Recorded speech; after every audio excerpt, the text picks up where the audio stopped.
All right, here it is, another episode of Let There Be Talk. It is Tuesday, what is it, April 18th? It's fucking out of my mind. Never know what day it is. The podcast is a day late because my weekend was absolutely insane. Been traveling, doing shows out in Austin, Texas with Bill Burr, and went to the MotoGP and got home last night. Ended up doing this incredible benefit for Jimmy Hayward at the Belasco, I think it was called, with Primus and some members of Tool and Queens of the Stone Age. It was just an insane weekend, a Friday through Monday, and it's just been, oh man, it's just... sometimes I sit down and just go, wow, I can't believe what is happening. So I will be talking about all of that, the MotoGP, the shows, and the jams with Primus on my Patreon bonus episode tomorrow. You want to join the Patreon? It's patreon.com/Dean Del Rey, and it really helps, believe me. All the Patreoners out there are just fantastic. I have some new Patreoners, and I want to give them some love right now. Let's get it. Roger Lewis, thank you for joining. James Ray. Evan Boyle, unbelievable super Patreoner, Evan Boyle. And Tracy Shepard, all new Patreoners, all fantastic people. Thank you. Patreon.com/Dean Del Rey. Also, the website, DeanDelRey.com for the new merch. I've got the tree hat. I've got the Perry Shaw shirts. There's a few Gertie hoodies, I think. No, sweatshirts. A couple Gertie sweatshirts left. That's about it.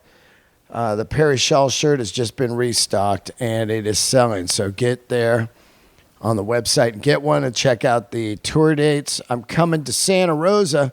I've never done Santa Rosa. June 8th. Barrel Proof Lounge. So tickets for that are on the website. You want to see me do comedy this week? I will be at the Comedy Store tonight, Tuesday the 18th here. I will be at the Comedy Store on Thursday, and I will be at the Comedy Store on Saturday. So there you go. We got a little bit of that promo out, and let's get into the episode right here. It's going to be a new music episode. I love celebrating new music. I love it, and I love when people turn me on to music or I stumble across it somehow. And today we have Mario Quintero of the band Spotlights, and originally from Brooklyn. Now they're living out in Pittsburgh, and this band is just fantastic. Started around 2016. They got a couple records out, but they have a brand new record coming out, and I am fired up for you guys to hear that because I'm sure you're going to love it. It is out on April 28th, and it is called, what is it called? I got it right here somewhere. Like a dummy, I don't have it in front of me. Like a dumb. You are so dumb, Dean. Do some fucking stuff. Do some preparation. Here it is. It is called Alchemy for the Dead. And they've got a couple videos out right now for the record on YouTube. Mr. Mike Patton himself signed them to his label. And they will be touring with Mr. Bungle and the Melvins, so I cannot wait to see him on May 11th at the Palladium in Los Angeles. Thank you, Mario, for doing the show. I got to tell you, man, this record is knocking me out. So I hope you guys run out and grab it on April 28th. Podcast is brought to you by Standard and Strange, my one-stop denim shop. I was just in there recently, and I'm looking forward to going back there. I've got some shows in Alameda coming up in the Bay Area, so I'll be hitting the store again. Berkeley, New Mexico, New York. 3 stores, brick and mortar style, or just go to their Instagram or their website, standardandstrange.com. Ask for Neil or Jeremy. Tell them I sent you. and get yourself some denim or leather or some boots or, I mean, they have so much great stuff. Flannels, T-shirts, all next level, all handmade stuff out of Japan. Standardandstrange.com. Also, Gertie food. That's what I'm starting to call it. Time for some Gertie food. MigosDog.com. My dog Gertie eats Migos dog every day. It is human grade, excellent dog food made in Malibu, California. Available at Erewhon's or Healthy Spot. And if you live in Los Angeles, they deliver to your house now. Unbelievable. MigosDog.com. Go to the website right now. They're constantly running deals. You must try this out. You want your dog to be around a long time? I know you do. You love your dog. Unless you're evil, unless you're a crazy, you're some kind of lunatic and you don't love your dog, you are the devil. Gertrude. Okay. MigosDog.com. Thank you so much for your patience. Sorry the episode is late. Like I said, just insane weekend. And I love all of you for tuning in. And I know you're going to dig this band Spotlights. I know you are. Here it is right now. Let's get into the episode. What number is it? 692. Can you believe it? I loved Mario. He's just, God, level-headed, smart dude. He records all their records, engineers them, knows his way in and out of a studio. If you need to get some stuff mixed, he does mixes for bands in his studio out there in Pittsburgh. He can, whatever the kids do, email the stems, send the stems over and get some knob tweaking, some knob spinning, some tones, some mix downs. I'm kind of cuckoo, man. I'm kind of out of it today. I love all you guys. Here it is, episode number 692. The candles are lit. All right, here we are. Another episode of Let There Be Talk. Fantastic human on today, but a band. I'm going to be talking about a band that I just heard about, and I feel like I'm late on the train because you guys have been around since like 2016 or so. And somebody sent it over to me a couple weeks ago, and I heard this song, Algorithmic, and I was like, I got to have this band on right away. And then it turns out there's all kinds of cool shit around you guys. So introduce yourself. Yeah, I'm Mario Quintero from the band Spotlights. First of all, this new record, what is it? Alchemy for the Dead. I've been listening to it for the last couple of days, and it's just fantastic. It comes out April 28th. And man, it is some dark shit. Yeah, I appreciate that, man. It is dark. It's like, I feel like our music's kind of had a little bit of we always kind of ride the line of like sort of some dark shit mixed in with a little bit of hopeful, kind of sound. On this one, just kind of went for it. Went all the way in.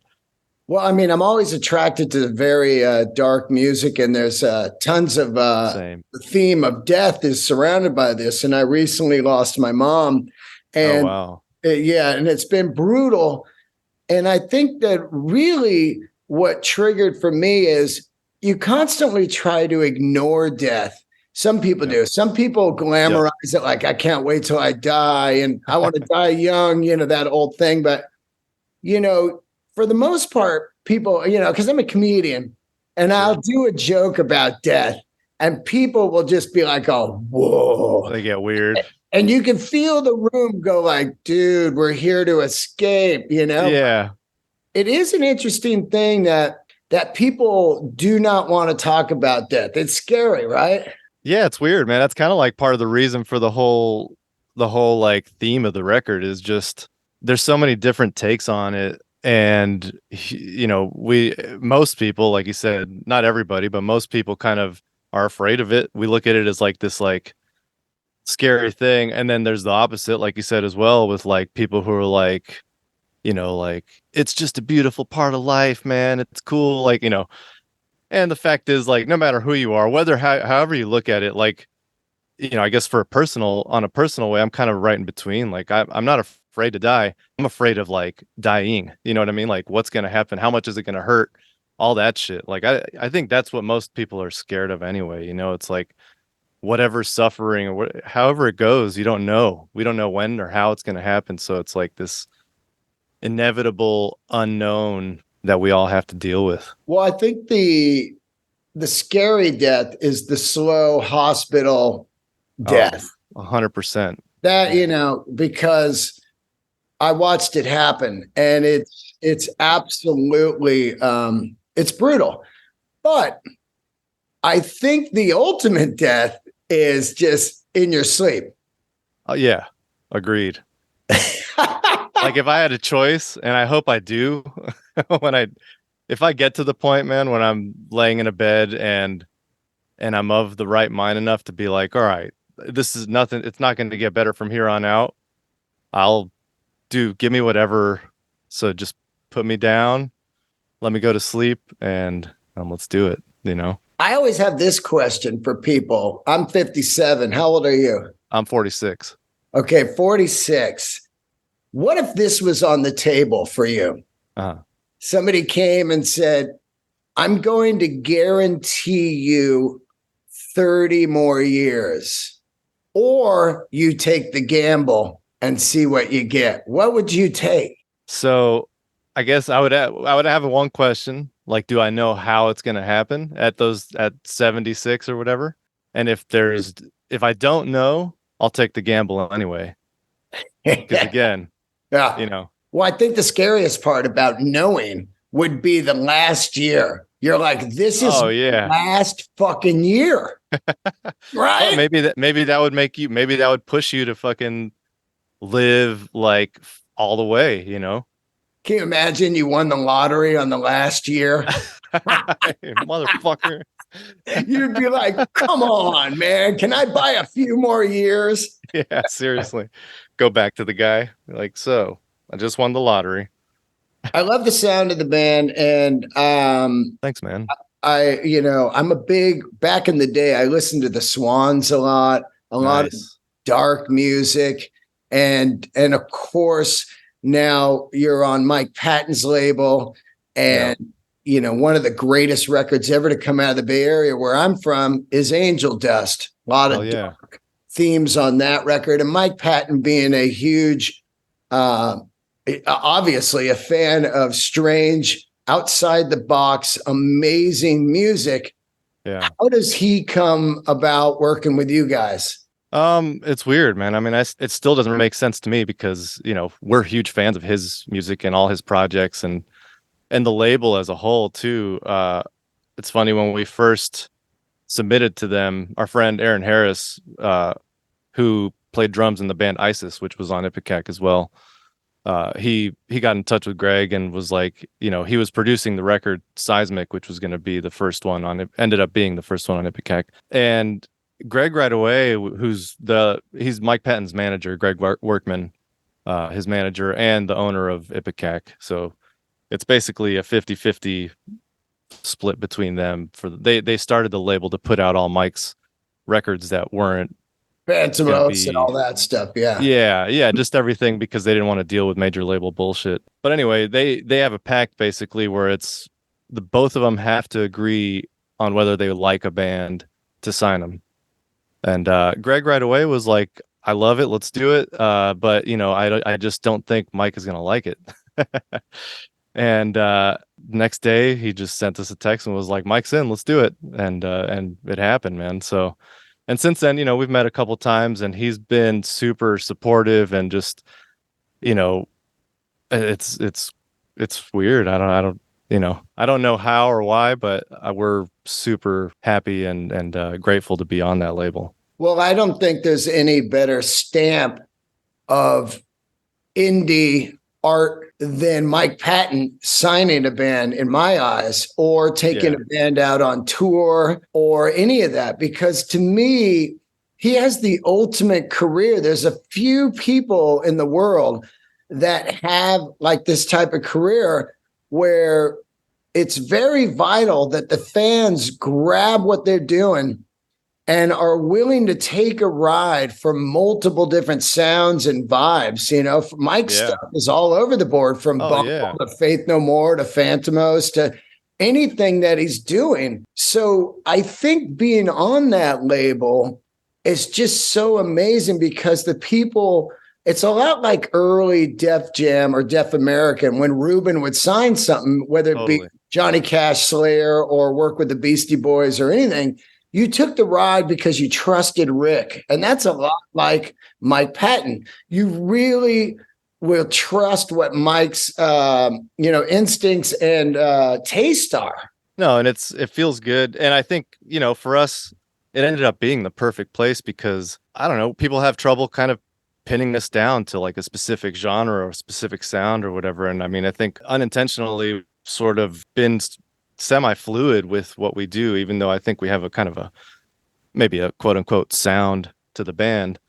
And I think that's why it works. It's not, they have everything on that label, from like jazz to straight up thrash to math rock to noise rock to whatever, classical basically. So it's nice to be somewhere where you're not just kind of like lumped into like, oh, this is a post metal band or a post rock band because you're on a certain label. Labeled by the label. Yeah. I mean, it happens. It's crazy. And that's really like, I mean, as a musician, as an artist, as a fan or anything, like that's my biggest like concern with music really, is like not being boring and not being stagnant really, like don't get stuck in doing the same thing over again or feeling like you have to do the same thing over again because people think you are part of this like scene or genre or whatever, so it's awesome, man. Like you said, having that stamp of approval kind of gives us the confidence to do whatever we want to do. And it's just awesome. The fact that they keep putting our records out is crazy to us. Yeah, it's absolutely fantastic to know that there's people out there that are going, no way is this going to be on the radio.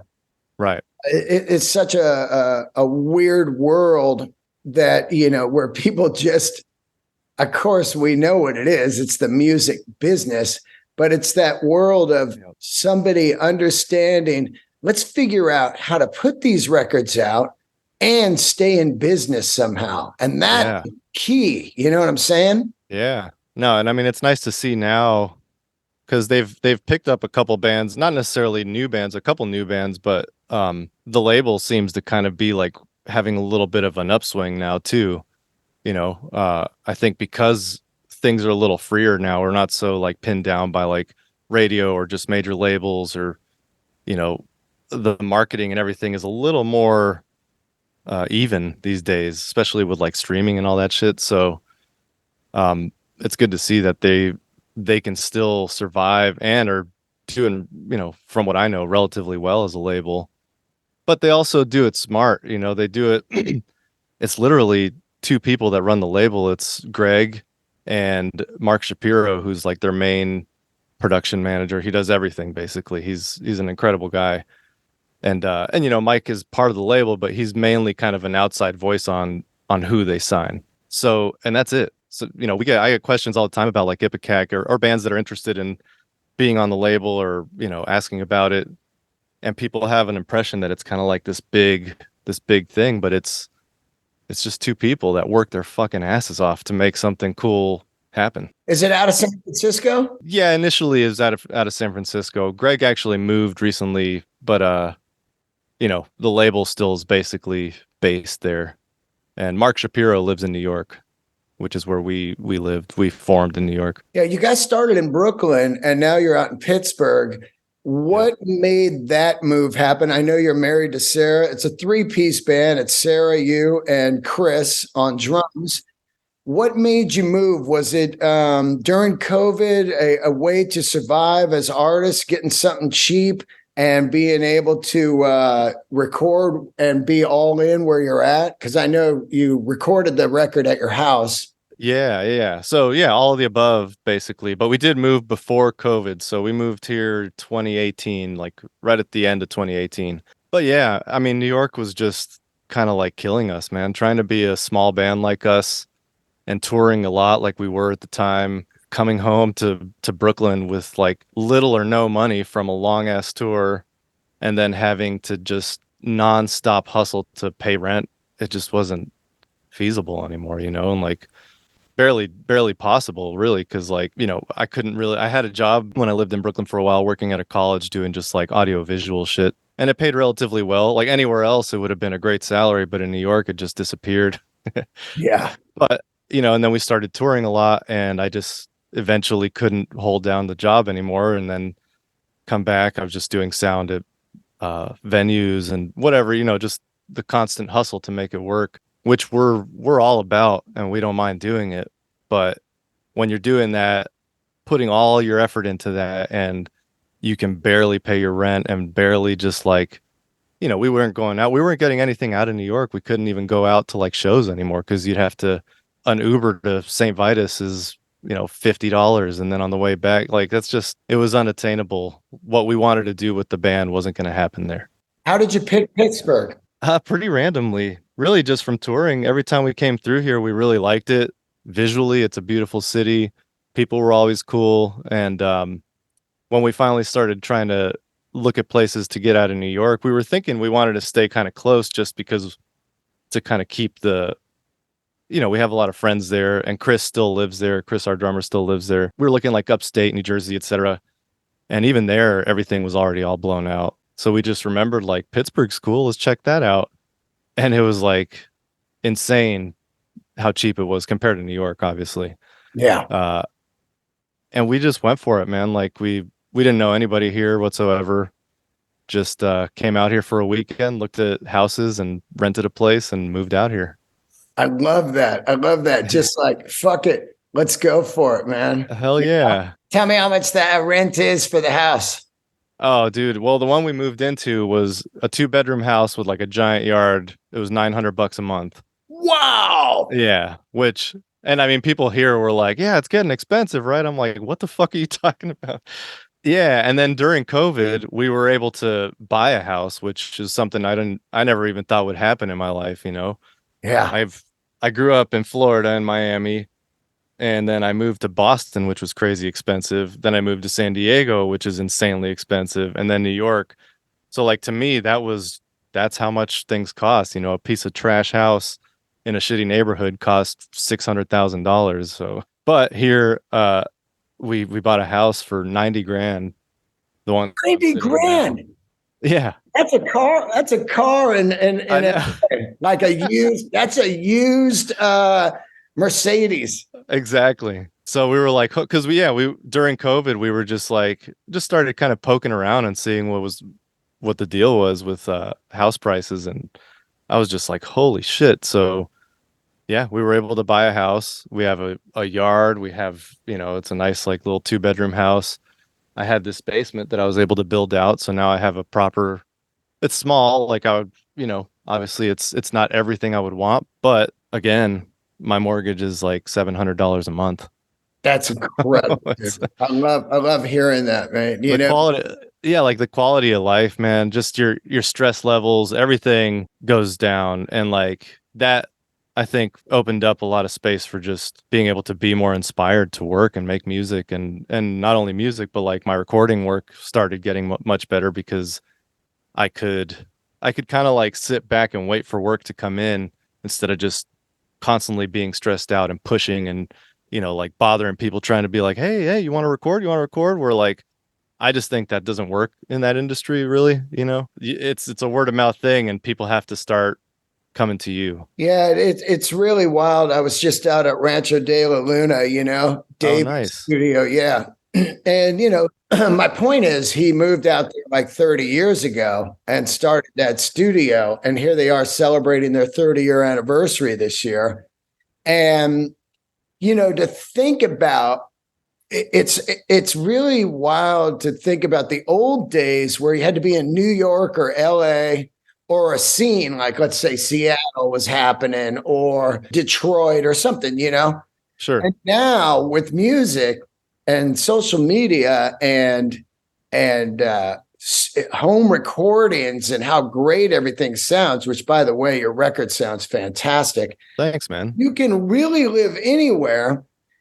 And it's kind of knocked down that wall of, people are like, well, we got to be in New York and it's so expensive.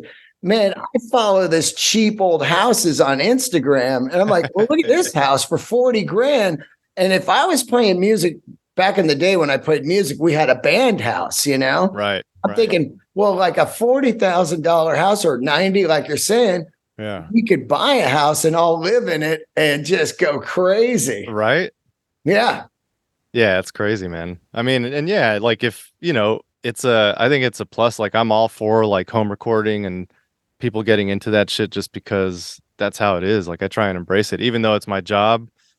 I feel like it's helped my job. I feel like bands can record themselves at home, and then I mostly mix records anyway. So like, and it's really what I enjoy doing the most. And that's kind of the thing where like, you can kind of learn how to record and it's a little easier to do, but the mixing part, it takes a long time to get to that point where I've been doing it for 25 years and I'm still just like scratching the surface, I feel like, So it's actually helped because so many bands are able to record without having to spend thousands of dollars on a studio, get relatively decent tracks, and then they send them to me and I have something decent to work with, How do you start Spotlights, and what was this your first band, and what was the initial influences? Like, what were you listening to get into this? Were you into like Nine Inch Nails and Ministry and all of this, or what guides you into this, instead of just being, hey, here we are, a rock band, Spotlights itself, I've played in a bunch of other bands, and Sarah and I actually played in a band before Spotlights when we lived in San Diego. But this band, the point of it really was for us to just do something, for Sarah and I to do something that like we didn't have to we weren't going for any specific sound. It was just like, let's make what we want to hear, like basically form our favorite band. That's what the goal was, to like make something that we wish other people were making. So there wasn't necessarily like, and I do love Nine Inch Nails and Ministry and tons of other bands. We both have a lot of deep influences, I think, but there wasn't anything in particular where like we were like, okay, I want to be kind of a heavy band that sounds like this. We just started kind of playing and not holding back whatever was coming out. So like at the beginning, it was really kind of more electronic. I was playing drums and Sarah was playing bass. We even played a few shows like that. But I'm just more of a guitar player, so I started writing more guitar stuff, and eventually it just made sense to get a drummer, and we ended up forming kind of what it is now. But for all of the records, and even especially now, like the new record, we've never gone into, we've actually gone into it trying not to have a specific influence, trying not to be like, we've been listening to so-and-so a lot, which I'm not a big music listener. Like I'm kind of, maybe it's because I'm working on music a lot or whatever, but I'm not caught up on like what's happening new or anything like that. I basically listen to the same bands I've been listening to since I was like 15. Who are those bands? I mean, it varies, but a huge one. I grew up basically listening to like The Cure, Depeche Mode, New Order, things like that to begin with. Joy Division. Not too much Joy Division really, but yeah, kind of a weird mix. So I had two older sisters, and they had super diverse tastes as well, and I would just raid their tape collections and record collections. So it was a mix of that, and then when I was about 12 or 13, starting to get into, I was skateboarding, and so like I started getting into punk rock. So bands like Bad Brains and Fugazi, and a little later, more like post hard rock stuff like Helmet, Quicksand, bands like that, all mixed in with more like older new wave stuff. I think that was kind of like my molding when I was young, and it's still there. Bands like Jane's Addiction, like early Jane's Addiction was a huge one for me. Pixies. That's like me. I mean, when you're growing up in the 70s and 80s, it's kind of like you're just into all kinds of stuff. One of my favorites, of course, is Devo and Gary Newman. And I've been both on the show. And these people amazing were just mind-boggling, and Kraftwerk. I play them at the same time I would play AC/DC. Hell yeah. there were no rules. So Yep. yeah, I get it, man. It's just it was a plethora of just incredible music that was all over the board, especially once Lollapalooza hits. Oh, hell yeah. Yeah, like first Lollapalooza, I didn't get to go to the first one. I went to the second one. But I mean, that lineup for the first one was amazing, you know. Well, the second one was insane. Second one was good too. Ministry was there. Ice Yeah, it Cube. was like Ice Cube, Soundgarden, Pearl Jam. Oh, unreal. Ridiculous. Yeah. But yeah, you know, I mean it's like we do love music. We're just not we're like a weird kind of, at least I'm like a weird type of music fan. You know, I don't really go searching out new bands or anything. Friends send me stuff all the time and sometimes I dig it. Even if I really dig it, it's hard for me to kind of become like a new fan of something unless it really just blows my mind somehow. You know, if it has to have something real specific to like draw me in. I don't really, there wasn't any specifics influences that really made this band what it is. That I of course there is, like I think everything around us influences us all the time. It's just it's hard to pinpoint something down. Man, I'm telling you, I do this show, and in 1 week, I heard this band, The Machine, and then you guys. And weekly, it seems like this happens to me. I'm like, holy shit, this is great. I mean, I just heard this group, Eve's Tumor. They got 5 records out, never even heard of them. Unreal, so. Yeah. The amount of great music out there is so mind-boggling to me. It is. And people say it's hard to keep up. It is, but I just keep notes in my iTunes or my Amazon Music, and I constantly make sure that I go and listen to these again and not just listen to them 1 week and never hear them again, Right. So the amount of great music out there is just insane. It is. It's crazy, man. I think it's awesome. Streaming and all that shit gets a bad rap, and there's a reason for it, of course. But I've just, especially for bands like us, it's a struggle to, I don't know, we're just a small band, and it takes a lot of work for us to like build little bits of fan base, little by little, year after year, and touring our asses off to like get to a place where it's sustainable. But it's awesome for everybody to have the platform now. That didn't exist before. No, yeah, YouTube and streaming, and SoundCloud and Bandcamp, and I mean, shit, dude, it also makes it hard because there's so much out there that people are like, you open up like SoundCloud and you're like, oh, I don't even know where to start. But I think, and I truly believe in this, and I've said it over and over, the power of word of mouth is, it's stronger than anything, and it's underrated. I mean, people tell me about something and I trust that person's music taste and I listen to it and go, damn, dude, that shit's great. Or I tell people about music on the show and they go, wow, that was great, or they don't like it or whatever. But the power of word of mouth still needs to be out there for all these new bands in order for it to work. Because don't you see, I know you see it and I see it. I've been a comedian now on my 14th year. It's real slow. Each year you're like, okay, I've got like, a couple hundred more people at a venue or whatever. It's mind-boggling, but it could just take one thing. And as corny as it sounds, a viral video or Chino Marino or Mike Patton championing you, with me as Bill Burr, people going, him going, hey, go see this guy, or touring with him. And that is the shit that starts to spread and keep you going too, right? Yeah. Well, it keeps, it's inspiring, and like it gives you the confidence to be like, all right, well, maybe I do have something. And keeps you going. And I think, and you probably know this just as well, like having those opportunities to open for these amazing people and these amazing bands, it's such a cool thing. It's a huge, like, one of those like bucket list things. So like that for me is really what I've gotten out of those things. And then after it's over, you have to fucking work. Like that's when you have to work, you know? Cause yeah, you've been on a tour playing state or not stadiums, but like let's say arenas or uh theaters, whatever it is. And then you come home and you're like, all right, now let's go on a headline tour. And it's like, oh, okay, now there's 10 people here again. So It's amazing you say that, dude, because I was just talking to somebody about this because they're always like, hey, man, how come you're not here or there, you know? And as I did this arena tour with Bill all last year, yeah, um, amazing. you know, we had 12 to 15,000 people in the room.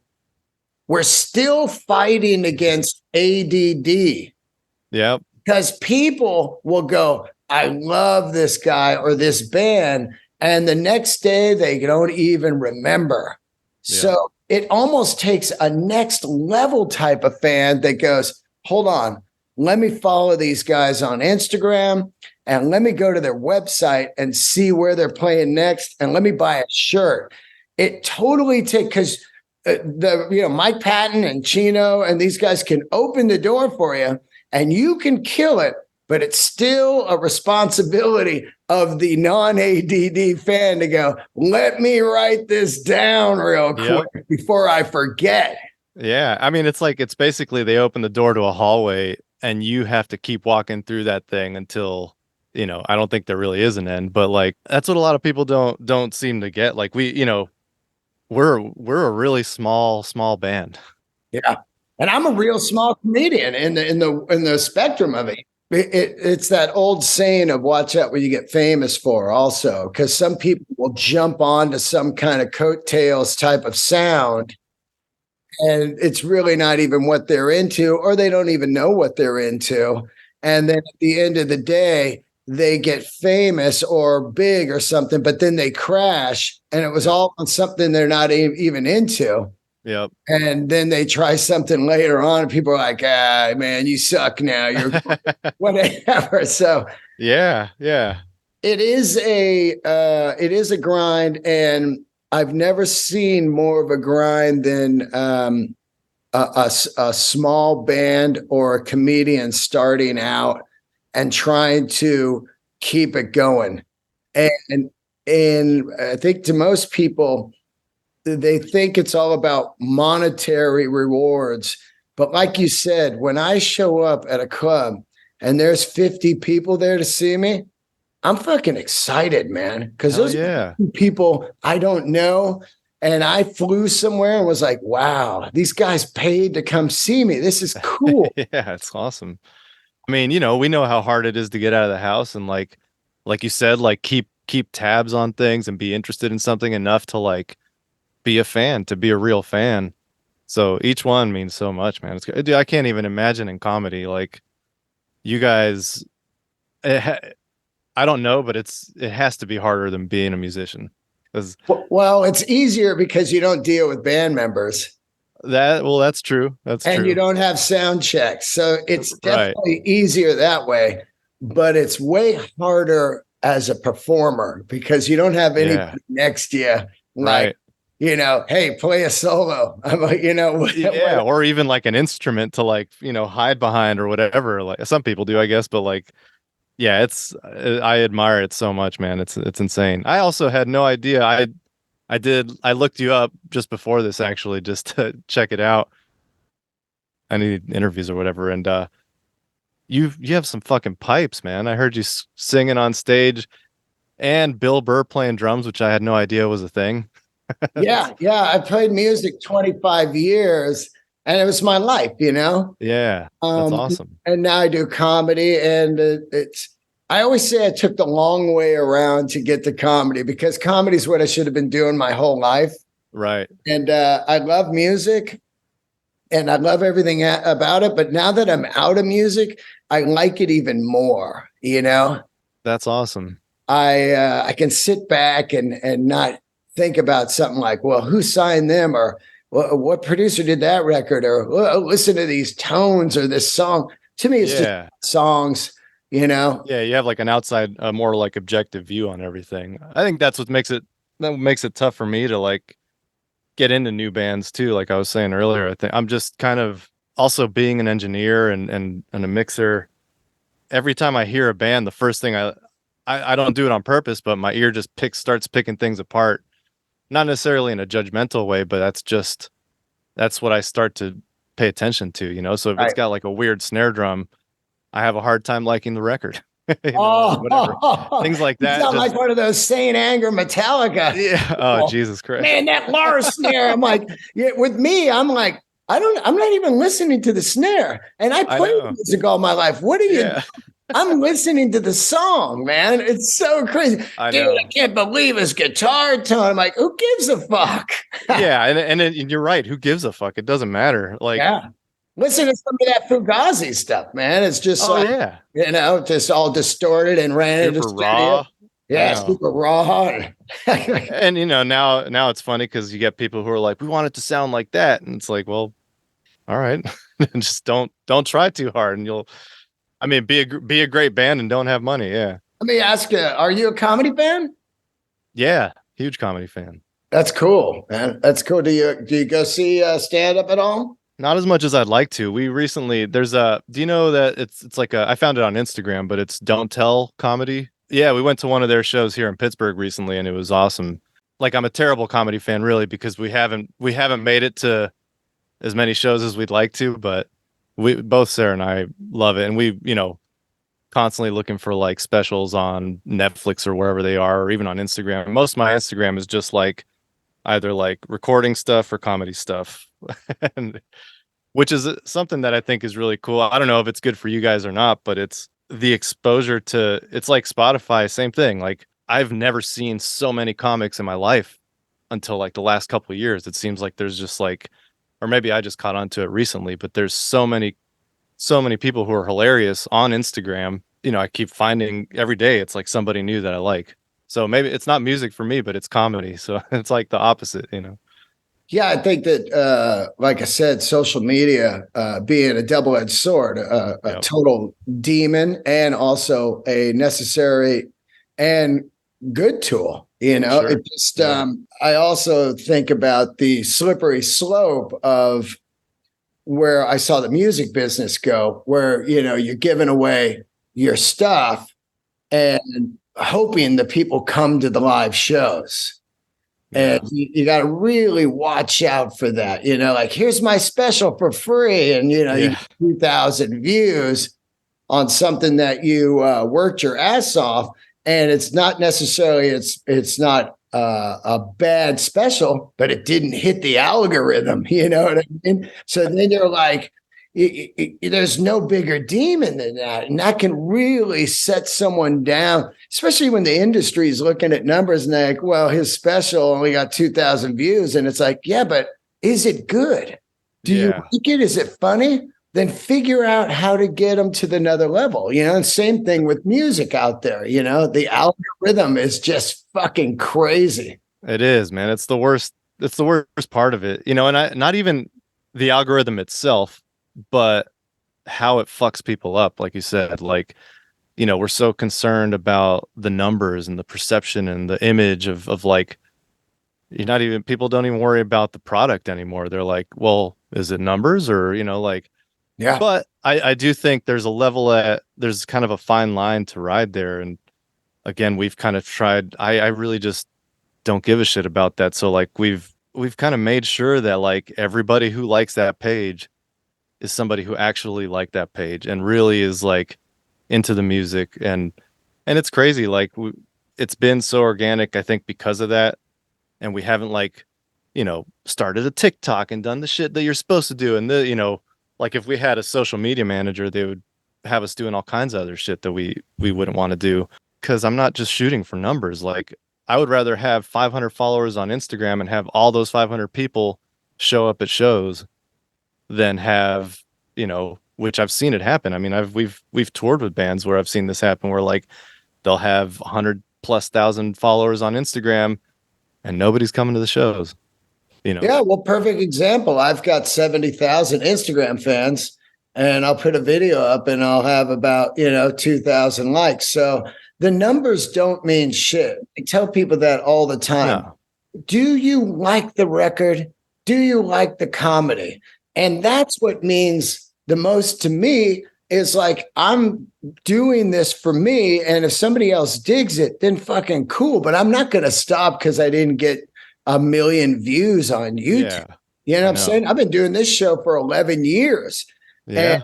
And, almost 700 episodes. And it's a personal like fulfillment of pleasure to me of like talking to people like you or the biggest star ever that I loved growing up, say being, AC/DC or Josh Homme from Queens of the Stone Age or fucking Gene Simmons, whatever it is. It's insane. This is I started this in a studio apartment, and it's been going 11 years. And, people from around the world hit me up daily. Love this show. And it's fucking wild. Like I feel like that's what's more important when you get those messages from people, like real fans where they're like, man, like I love what you do. And it's real and genuine. It doesn't matter how many. It's like the fact that person took time to do that is huge. Especially you could be having a bad day and the fan does not even understand how much that fueled your fucking tank that day. You get up, you're like, God, man. And then you get an email, dude, I had a hard time during COVID, but your music got me through it. I just wanted to let you know. I wanted to take the time to let you know. And you're like, whoa, I got enough gas to go through this day now, Yeah, man. Hell yeah. It's amazing. I love it. It's like, that's really what makes it worth it. I have no like aspirations to be some fucking rich, famous rock star. All we want as a band, even just to like, we just want to be able to break even and pay our bills and not struggle a little bit less. Yeah, I love doing this. Like we'll do it whether we're getting paid or not, but it's if we're putting this much effort into it, you kind of unfortunately have to make a little money. Yeah, yeah. Oh, yeah, I know. I love that. You fucking guys sold out, man. Yeah. Like, oh, yeah, I sold out. I was able to get some gas and In-N-Out burger today. Oh, seriously, dude. I know. How does Chino find you? Does he hear you or does he see you live somewhere? How did that happen? So that was insane, man. That was we were barely a band. We had just put out our first single on a tiny little label. Like basically we were splitting everything with the label. And we put out our first single. It streamed on Brooklyn Vegan. It just seemed like people were into it. It was doing pretty good. And our friend Aaron Harris, again, who ended up producing our second record, Seismic, he was Abe's drum tech. So Abe, the drummer from Deftones, his drum tech.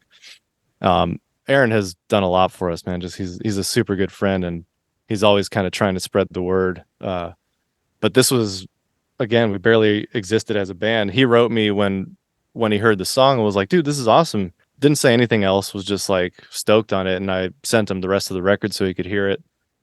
And the next day we got an email from an agent. Like we didn't even know. I almost deleted it because it looked like spam. It was like, so-and-so whatever agency. And then it said, hey, I represent a large rock band.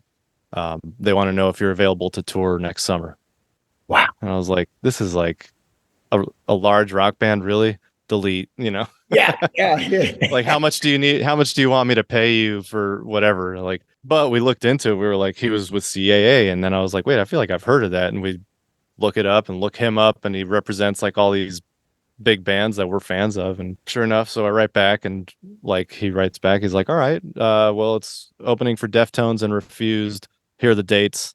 And we're just like, it's one of those moments where you're like, what? Like, that's, huh? And so I hit Aaron up right away. I'm like, dude, what, did you have anything to do with this? And he's like, why? What happened? And I'm like, we just got offered a tour with Deftones. And he's like, oh, I didn't. He's like, I showed it to Chino, but I didn't say anything, right? I didn't like ask him to do anything. So he passed that song on to Chino, and then he was like, he found out that they offered us the tour. I mean, this happened like within like 3 days. It was crazy. So we sent Chino the rest of the record, and he was into it. And yeah, we ended up doing the tour. And again, I mean, at that point, like talking about numbers and Instagram bullshit, I think we had like 550 followers on Instagram Wow. when that happened. Wow. You know, what's funny is, man, I've known Chino for years. I ran into him like a year ago, just walking through. I was going to look at an apartment for rent, and Nice. he was just walking through the same neighborhood. I was out, and I hadn't seen this guy in 30 years. And he goes, Dino Ray. And I was like, whoa, man. So weird. But That's the great amazing. thing about Deftones and Tool, of course, is just giant. But these type of bands that were really just a hardcore following and can work the rest of their lives, and they constantly put out good music and are constantly able to just survive on their art, which is amazing. Yeah. Oh, it's awesome, man. It's an inspiration for sure. And it's really cool when you get an offer like that, you never know what it's going to be like when you show up, and if like we didn't feel like we belonged there yet. We were like, what the fuck are we doing here? But first day, they all were just like buddies. They were just like, what's up? You know, friends right away, and didn't treat us like anything different. They were just, we felt 100% comfortable right away. And so that first show, all those nerves kind of like melted away, and it just felt like we were supposed to be here. You know, it took a while to obviously really learn how to like I mean, this was literally our first tour as Spotlights. We had done a little bit of touring before in other bands, but nothing like this, you know. Yeah. So it was like kind of like, oh, here you go, and just getting thrown into our first show was in front of like 4,000 people. Yeah, in your 40s too. That's what I love. You're like in your 40s, and you're like me, like late in life, and you're like, oh, and which makes it great because you're like, oh, I'm ready for this now. You know? Hell yeah, I would have fucked that up if I was 22 and that happened. I would have done something stupid, or like gotten too drunk the first night and gotten kicked off the tour. Exactly. You know? Well, I'm fired up. I'm getting ready to see you guys May 11th at the Palladium with Bungle and Melvins. Nice. I've been friends with Scott Ian and Dave Lombardo for years and years. That's I've awesome, been a giant fan of Mike Patton. It was funny, Mike Patton. I saw him backstage at a show. I knew he was going to say no, but I had to ask him anyway because I've been a fan of his all my life. So I was like, "Hey, man, I know you're going to say no, but I'd love to have you on the podcast sometime." And he's like, "I knew it." And that's one of the reasons I love Mike Patton, because of his mystique, which is unbelievable. But there is a thing there where you have to ask, because if you could actually tap that brain of Mike Patton and just really hear what's ticking in there, it'd be great. But yeah, seriously, I'm fired up. And also, I love the Melvins. I've had Buzz and everybody on from the Melvins on the show. I had all three. And that's going to be a fantastic tour. I'm looking forward to that. And are you guys looking forward to that, or what? Oh yeah, dude, we're stoked. I mean, we're not only just excited to get back out on the road because it's been like 2 years. We've done a couple tours since COVID, but just little like week-long things. We're doing 2 months this time, and a solid, I think it's 10 or 11 shows are with Bungle and Melvins. So, I mean, it's everything. Like I said, it's like, it's not even about the like fame will do for us. It's like the experience, you know, we've toured with the Melvins before, and we played one of the Bungle shows when they played in New York, when they did a few one-offs.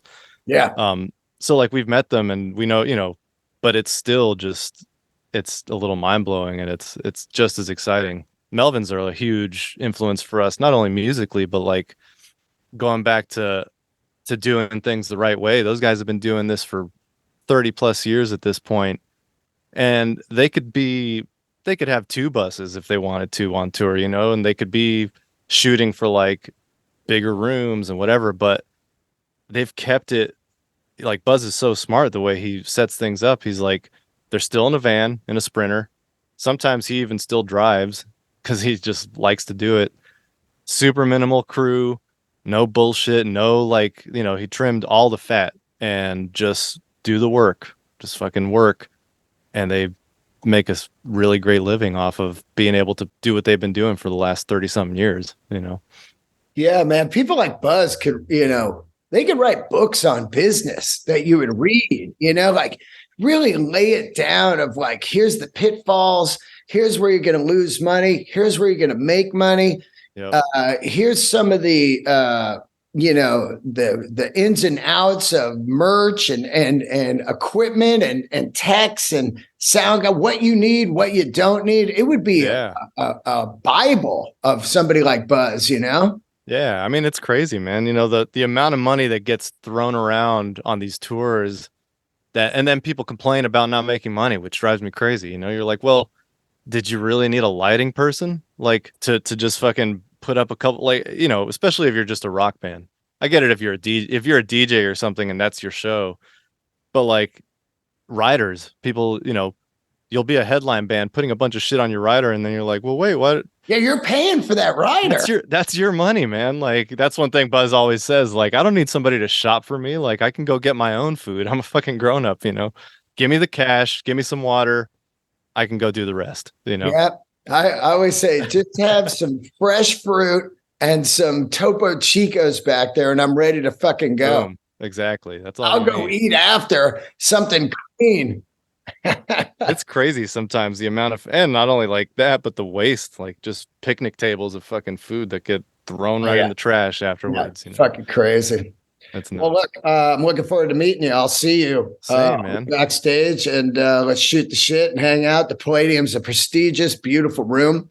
Yeah, I can't wait. Yeah, it's going to knock you out. And that Bungle Melvins lineup is right up there with Mastodon Gojira for me, Just great lineups this summer coming up. Huh? I know. I'm hoping to catch that. And look, like I said, looking forward to meeting you. The record comes out April 28th.